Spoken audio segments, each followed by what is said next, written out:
Assalamualaikum warahmatullahi wabarakatuh. Pertama-tama mari kita panjatkan puji syukur kita atas kehadirat Allah Subhanahu wa taala yang mana telah memberikan rahmat, keselamatan, kesehatan sehingga kita dapat berkumpul pada hari ini. Izin memperkenalkan diri, kami dari kelompok 3 yang beranggotakan saya Putri Pradana sebagai moderator sekaligus pemateri, Lutfiana Horenisa sebagai pemateri, serta Meli Agustina sebagai pemateri. Adapun topik yang akan kita bahas yaitu mengenai pengukuran resiko. Baik teman-teman, langsung saja kita mulai. Kita awali dengan pembukaan membaca basmalah. Bismillahirrahmanirrahim. Yang pertama yaitu adalah A. Dimensi yang harus diukur dalam pengukuran resiko. Dimensi atau bagian yang harus diukur itu antara lain 1.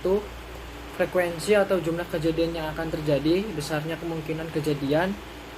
Artinya berapa besar kemungkinan suatu peril, suatu peristiwa atau event yang kejadiannya menimbulkan loss atau penyebab langsung kerugian yang dapat menimbulkan resiko dapat terjadi dalam suatu periode. Yang kedua yaitu keparahan dari kerugian. Besarnya kerugian bila suatu terjadi resiko, artinya berapa besar kerugian yang diderita bila suatu resiko itu terjadi. Jadi dalam hal ini tingkat kegawatan atau severity atau keparahan dari kerugian tersebut sampai seberapa besar pengaruhnya terhadap kondisi perusahaan, terutama kondisi finansialnya atau keuangannya. Yang ketiga yaitu dampak keseluruhan dari kerugian, yaitu kerugian yang ditanggung sendiri atau diretensi, jadi tidak hanya nilai rupiahnya saja. Selanjutnya pemateri saya persilahkan. Perkenalkan, saya Lutfiana Horenisa dengan NPM 1951040342 akan melanjutkan materi yang selanjutnya mengenai mengukur frekuensi kerugian dan menentukan keparahan. Yang pertama mengenai mengukur frekuensi kerugian. Pengukuran frekuensi kerugian adalah untuk mengetahui berapa kali suatu jenis peril dapat menimpa suatu jenis objek yang bisa terkena peril selama suatu jangka waktu tertentu, pada umumnya selama 1 tahun. Berdasarkan dimensi frekuensi, ada 4 kategori kerugian. Yang pertama yaitu kerugian yang hampir tidak mungkin terjadi atau almost nil, yaitu resiko yang menurut pendapat manajer resiko atau kemungkinan terjadinya sangat kecil sekali atau probabilitas terjadinya mendekati 0. Yang kedua, kerugian yang kemungkinan terjadinya sangat kecil atau slank, yaitu resiko-resiko yang tidak akan terjadi dalam waktu dekat atau tidak akan terjadi di masa yang akan mendatang dan kemungkinannya sangat kecil. Yang ketiga, kerugian yang mungkin atau moderate, yaitu kerugian yang mungkin bisa terjadi dalam waktu dekat atau di masa yang akan datang. Dan yang terakhir, kerugian yang mungkin sekali atau definite, yaitu kerugian yang biasanya terjadi secara teratur, baik dalam waktu dekat maupun di masa yang akan datang. Yang selanjutnya, menentukan keparahan. Dalam menentukan keparahan kerugian, manajer harus berhati-hati untuk memasukkan semua kerugian yang mungkin bisa terjadi sebagai akibat suatu peristiwa tertentu, sebagaimana dampaknya terhadap suatu keuangan perusahaan yang bersangkutan. Sebagai contoh, musibah kebakaran yang menghancurkan bangunan perusahaan beserta isinya yang menimbulkan kerugian sebesar 300 juta rupiah. Untuk melaksanakan pemulihan perusahaan perlu tutup untuk sementara waktu selama kurang lebih 6 bulan dan menambah kerugian penghasilan sebesar 400 juta rupiah. Jumlah kerugian total sebesar 700 juta rupiah. Dan jika tidak dapat ditanggung dalam semua kerugian tersebut, maka dalam waktu singkat perusahaan akan jatuh bangkrut bahkan tutup. Selain untuk menentukan relatif pentingnya, suatu kerugian potensial perlu juga diukur untuk menolong mendapatkan informasi dalam penetapan cara terbaik untuk menangani resiko tersebut. Sebagai contoh, rata-rata frekuensi dikalikan rata-rata keparahan kerugian akan sama dengan total. Di sini saya Meli Agustina akan menyampaikan materi yang D, yaitu dampak keuangan terakhir dari suatu kerugian. Dampak keuangan terakhir dari suatu kerugian mungkin pula terabaikan dalam mengevaluasi nilai rupiah dari suatu kerugian. Kerugian yang relatif kecil akan menyebabkan masalah kecil karena perusahaan dapat segera menutup kerugian dengan mudah tanpa mengganggu likuiditas perusahaan. Akan tetapi, kerugian yang agak besar bisa menimbulkan masalah likuiditas yang akhirnya mengganggu perencanaan keuangan jangka panjang. Misalnya, musibah kebakaran yang menghancurkan bangunan perusahaan beserta isinya yang menimbulkan total kerugian sebesar 300 juta. Untuk melaksanakan pemulihan perusahaan perlu ditutup selama 6 bulan, yang menambah kerugian penghasilan sebesar 400 juta. Jumlah kerugian total sebesar 700 juta. Apabila tidak sanggup ditanggung oleh perusahaan dalam waktu singkat, maka dapat menyebabkan perusahaan ini bangkrut. Keparahan kerugian juga akan tergantung pada jumlah unit yang terkena kerugian. Misalnya, sebuah perusahaan mempunyai beberapa gudang yang letaknya berdekatan. Kerugian akan lebih parah karena suatu peristiwa kebakaran bisa menghabiskan ketiga gudang itu. Dalam memperkirakan keparahan kerugian, penting untuk diketahui timingnya terjadi kerugian. Seandainya kerugian sebesar 500.000 setiap tahun selama 20 tahun, tidak lebih parah. Akibatnya daripada kerugian yang diderita pada waktu ini sebesar 100 juta yang disebabkan oleh: pertama, perusahaan mampu menyebarkan kerugian itu karena waktunya yang cukup panjang.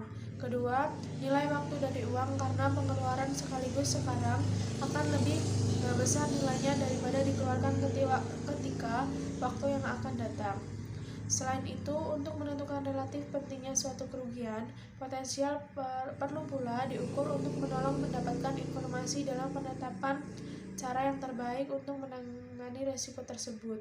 Sebagai contoh, rata-rata frekuensi kerugian dikalikan rata-rata keparahan kerugian maka sama dengan total kerugian harapan rata-rata dalam setahun. Kerugian rata-rata ini dapat dibandingkan dengan premi asuransi. Demikian pula frekuensi dan keparahan kerugian membantu peramalan kerugian dan berapa penting kerugian itu yang mungkin terjadi dalam satu tahun tidak beruntung. Selanjutnya yang E, yaitu pengukuran risiko dengan cara sederhana. Yang pertama, pengukuran risiko dengan distribusi probabilitas atau kemungkinan. Digunakan sebagai gambaran kualitatif dari peluang atau frekuensi. Kemungkinan dari kejadian atau hasil yang spesifik diukur dengan rasio dari kejadian atau hasil yang spesifik terhadap jumlah kemungkinan kejadian atau hasil. Probabilitas dilambangkan dengan angka dari 0 dan 1, dengan 0 menandakan kejadian atau hasil yang tidak mungkin, dan 1 menandakan kejadian atau hasil yang pasti. Kemudian konsep probabilitas yaitu dengan konsep mengenai atau sample space atau lingkungan kejadian dan event suatu kejadian atau peristiwa.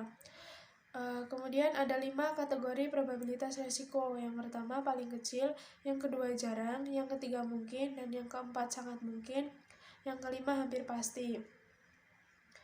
Kemudian untuk menghitung secara cermat probabilitas dari kecelakaan mobil, masing-masing set E perlu diberi bobot. Pembobotan tersebut biasanya didasarkan pada bukti empiris dan pengalaman masa lalu. Kemudian yang kedua ada notional risiko, diukur berdasarkan nilai exposure atau objek yang rentan terhadap risiko. Contohnya, pengukuran risiko kredit dengan metode notional.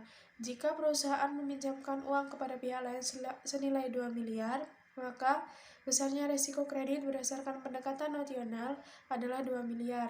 Yang ketiga ada sensitivitas risiko.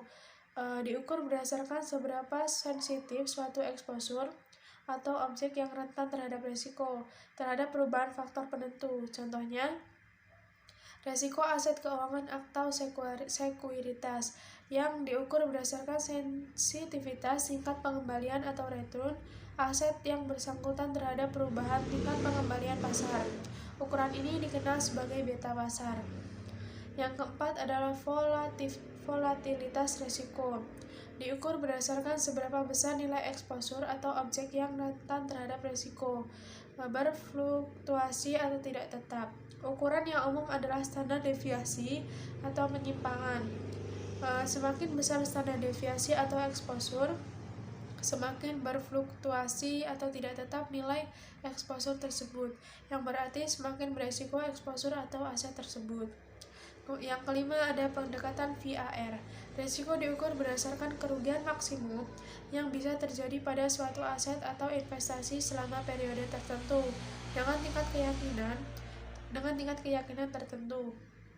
Untuk mengukur risiko dengan pendekatan VAR, diperlukan data standar deviasi dan skor Z dari tabel distribusi normal. Yang keenam ada matrik frekuensi dan signifikasi risiko.